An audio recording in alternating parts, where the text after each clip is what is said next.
ஒரு வேர்ல்டு ஃபுல்லாகவே மேஜிக் யூசர்ஸாக இருக்காங்க. இந்த வேர்ல்டில் ஒருத்தனால் மட்டும் மேஜிக்கை யூஸ் பண்ண முடியல. அவன் அந்த வேர்ல்டில் ஒரு வியர்டாகவும் ஒரு டிஃப்ரெண்ட்டான ஒரு ஒதுக்கப்பட்ட பர்சனாகவும் ட்ரீட் பண்ணப்படுறான். அவனுக்கு அந்த லைஃப்பில் ஒரு 2 சாய்ஸ் கிடைக்கிது. ஒன்று என்னன்னா, இந்த லைஃப்பை நீ அப்படியே அக்செப்ட் பண்ணிட்டு வாழணும், இல்லைனா வர்ற ஸ்ட்ரகிள்ஸ் எல்லாத்தையுமே ஹேண்டில் பண்ணி அதை ஓவர் கம் பண்ணி வாழணும். ஸோ அந்த ஹீரோ இந்த லைஃப்பில் எந்த சாய்ஸை சூஸ் பண்ணி வாழ்றாருன்ற ஒரு கதை தான் விஸ்டோரியா வேண்டன்ஸ்வால்டுன்ற ஒரு அனிமி. பட் டெஃபினட்டாக இந்த அனிமி நீங்கள் பார்க்கும்போது நீங்கள் பார்த்த ஒரு சில சிமிலர் அனிமீஸ் மாதிரியே இருக்கும். இன்ஃபேக்ட் இதை நான் மட்டும் சொல்லலை, ஈவன் இந்த அனிமியை ப்ரொடியூஸ் பண்ண ப்ரொடியூசருமே வந்து பார்த்தீங்கன்னா சொல்லியிருக்காரு. இன்ஃபேக்ட் வந்து பார்த்தீங்கன்னா இந்த அனிமையில் ஒரு முக்கியமான விஷயமே அனிமேஷன் குவாலிட்டி தான். இந்த அனிமேஷன் குவாலிட்டி சாதாரணமான அனிமேஷன் கிரியேட் பண்ணுற டேரக்டர்ஸ் மட்டும் இல்லாமல், லைக் நம்ம பார்த்த மார்வலஸான அனிமி டேரக்டர்ஸ் எல்லாருமே அசம்பிள் பண்ணி இந்த அனிமிக்கு வந்து பார்த்தீங்கன்னா அனிமேஷன் கொடுத்துருக்காங்க.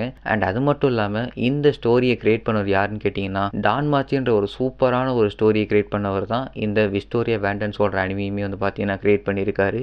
அண்ட் ஒன் மோர் திங் என்னென்னா, இப்போ நீங்கள் மற்ற அனிமையில் வந்துட்டு ஒரு குறிப்பிட்ட கேரக்டருக்கு ஒரு சூப்பரான ஒரு மார்வலஸான ஒரு ஸ்டோரியை வச்சு அந்த கேரக்டரை வச்சு ஸ்டோரி ரன் ஆகும் அப்படிலாம் கேட்டிங்கன்னா அது இந்த அனிமையில் கிடையாது. பட் இந்த அனிமையில் வந்து பார்த்தீங்கன்னா ஒரு அழகான ஒரு ஸ்டோரி இருக்குது. லைக் இதில் வந்து அந்த அனிமேஷன் அந்த வேர்ல்டை எப்படி பில்ட் பண்ணியிருக்காங்க அண்ட் அதுக்கேற்ற ஒரு சூப்பரான ஒரு மியூசிக்கையும் அண்ட் அந்த கொரியோகிராஃபி ஃபைட் சீக்வன்ஸ் எல்லாமே வந்து பார்த்தீங்கன்னா இந்த அனிமியை ஒரு சூப்பரான ஒரு சிம்பிளாக ஒரு அழகான ஒரு அனிமியாக நம்மளுக்கு வந்து பார்த்தீங்கன்னா டெலிவரி ஆகிருக்கு. ஸோ ரொம்பவே ஒரு ஹோல்சமாக ஃபீல் ஆகிற ஒரு அனிமியாக இந்த விஸ்டோரியா வேண்டன்ஸ்வால்டு அனிமி இருக்கும்.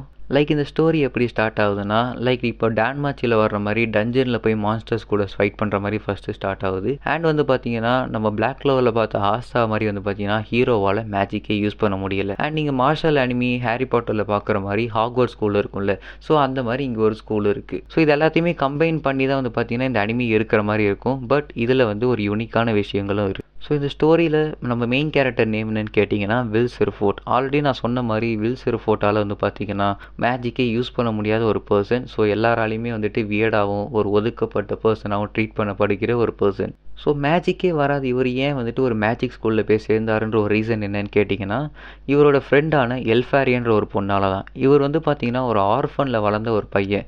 ஸோ இவருக்குன்னு யாருமே இருக்க மாட்டாங்க. பட் ஆனால் இவர் ஆர்ஃபனில் கூடவே பெஸ்ட் ஃப்ரெண்டாக இருந்த எல்ஃபாரியன்ற ஒரு பொண்ணு வந்து பார்த்திங்கன்னா ரொம்பவே இவருக்கு வந்துட்டு ஒரு க்ளோஸ் ஃப்ரெண்டாக இருப்பாங்க. இவங்க சின்ன வயசுலேயே வந்து பார்த்திங்கன்னா ஒரு ப்ராமிஸ் போட்டிருப்பாங்க. என்னென்னா அவங்க 2 பேரும் ஒன்றா சேர்ந்து இந்த வேர்ல்டோட சன்செட்டை பார்ப்போம் அப்படின்ற மாதிரி. பிகாஸ் அந்த வேர்ல்டில் சன்செட் பார்க்கணுன்னா நீ ஒரு பெரிய மேஜாக போனதுக்கப்புறம் தான் பார்க்கவே முடியும். ஸோ அதனால் அவங்க 2 பேரும் ஒன்றா சேர்ந்து சன்செட் பார்க்கணுன்ற மாதிரி ப்ராமிஸ் போட்டிருப்பாங்க. பட் அங்கே என்ன ஒரு விஷயம்னா, அங்கே நீங்கள் வந்துட்டு அந்த சன்செட் பார்க்கணுன்னா ஒரு மாகியா வேண்டராக மாறணும். ஆக்சுவலி அங்கே 5 ஸ்ட்ராங்கஸ்ட் ஒரு மேஜர்ஸாக இருந்தால் மட்டும்தான் நீங்கள் வந்துட்டு ஒரு மாகியா வேண்டராக மாற முடியும் அண்ட் அந்த சன்செட்டையுமே பார்க்க முடியும். பட் நம்ம வில் செர்ஃபோர்ட்டால் அந்த மேஜிக்கை யூஸ் பண்ண முடியாதனால அவருக்கு வந்துட்டு அது ஒரு டிஸ்அட்வான்டேஜாகவே இருக்கும். ஆக்சுவலி அந்த டவருக்கு போகணுன்னா ஒன்று நீங்கள் வந்துட்டு ஒரு பவர்ஃபுல்லான ஒரு பர்சனாக இருக்கணும் மேஜிக் யூஸரில், ஆர் வந்துட்டு புதுசாக ஒரு மேஜிக்கை கிரியேட் பண்ண தெரிஞ்சிருக்கணும். ஒரு புதுசாக ஒரு மேஜிக்கை கிரியேட் பண்ண தெரிஞ்சிச்சுன்னா உங்களால் அந்த மாகியா வேண்டரை ஈஸியாக ஆகிட முடியும். நம்ம வில் செர்ஃபோர்டோட பெஸ்ட் ஃப்ரெண்டு எல்ஃபாரியா வந்து பார்த்தீங்கன்னா புதுசாக மேஜிக்ஸ்லாம் நிறைய கிரியேட் பண்ணதுனால அவங்க சீக்கிரமே மாகியா வேண்டராக மாறிடுவாங்க. பட் நம்ம வில் செர்ஃபோர்ட் வந்து பார்த்தீங்கன்னா எப்படியாச்சும் நம்ம எல்ஃபாரியா கொடுத்த ப்ராமிஸ் மாதிரி நம்மளும் வந்து மாகியா வேண்டராக ஆகணும்னு சொல்லிட்டு அவருக்கு மேஜிக்கே வரலனாலும் அவரால் முடிஞ்ச எல்லா ஹார்ட் ஒர்க்குமே போடுவார்.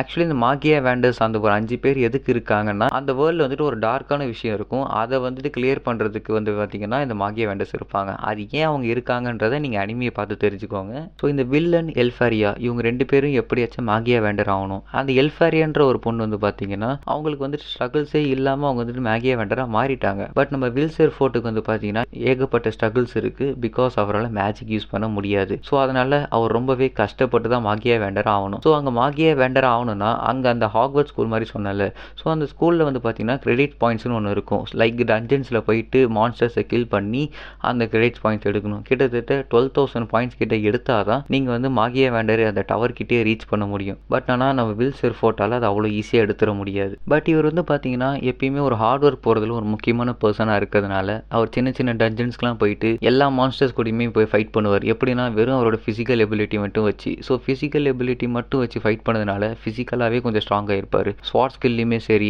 ஆர் ஃபிசிக்கலாக ஸ்ட்ராங்காக இருக்கிறதுலையும் சரி அண்ட் வந்து பார்த்தீங்கன்னா எல்லா மாஸ்டர்ஸை பற்றியும் படித்து தெரிஞ்சுப்பார். ஸோ இதனாலே வந்து பார்த்தீங்கன்னா இந்த மாதிரி விஷயத்தில் வந்து பார்த்தீங்கன்னா ஸ்கில்டு பர்சனாக இருப்பார் அதர் தென் மேஜிக்கில். பட் ஒரு பேட்டில்னு வந்துருச்சுன்னா அங்கே வந்துட்டு இவர் தான் வந்துட்டு ஒரு மான்ஸ்டர் மாதிரி இருப்பார். லைக் வந்துட்டு ஒரு சூப்பர் ஹியூமன் ஸ்ட்ரென்த்தே ஒரு உடம்புல வந்த அளவுக்கு வந்து பார்த்தீங்கன்னா அவர் ஃபைட் பண்ணுவார். ஸோ அந்த அளவுக்கு ஒரு ஃபைட்டுன்னு ஒன்று வந்துருச்சுன்னா ஒரு பர்சேக் மோடுக்கே போயிடுவார்னு சொல்லலாம். இப்போ நான் சொன்னதே வந்து பார்த்தீங்கன்னா இப்போ ஆஸ்தா, டேக்கு, மார்ஷல் இவங்க எல்லாருமே வந்து பார்த்தீங்கன்னா கம்பைன் பண்ண ஒரு கேரக்டர் மாதிரி தான் இவர் இருப்பார். லைக் இது மட்டும் இல்லாமல் இவருக்கு வந்து பார்த்தீங்கன்னா இதில் ஒரு முக்கியமான ரைவல் கேரக்டருமே இருப்பார். அவருமே வந்து பார்த்தீங்கன்னா இன்னொரு அனிமிலேருந்து ஒரு எடுக்கப்பட்ட ஒரு கேரக்டர் மாதிரி தான் இருப்பார். லைக் அவர் வந்து பார்த்தீங்கன்னா மை ஹீரோ அகாடமியில் இருக்கிற பாக்குகோ மாதிரி ஒரு கேரக்டர். ஸோ இந்த ரைவல்ஸ்குள்ளே இருக்கிற ஒரு சூப்பர்வான ஒரு பாண்டுமே வந்து பார்த்தீங்கன்னா லைக் வந்துட்டு பாக்குகோ டேக்குக்குள்ளே எப்படி ஒரு அழகான பாண்டு இருக்குமோ அதையுமே வந்து பார்த்தீங்கன்னா இதில் அழகாக காட்டியிருந்தாங்க.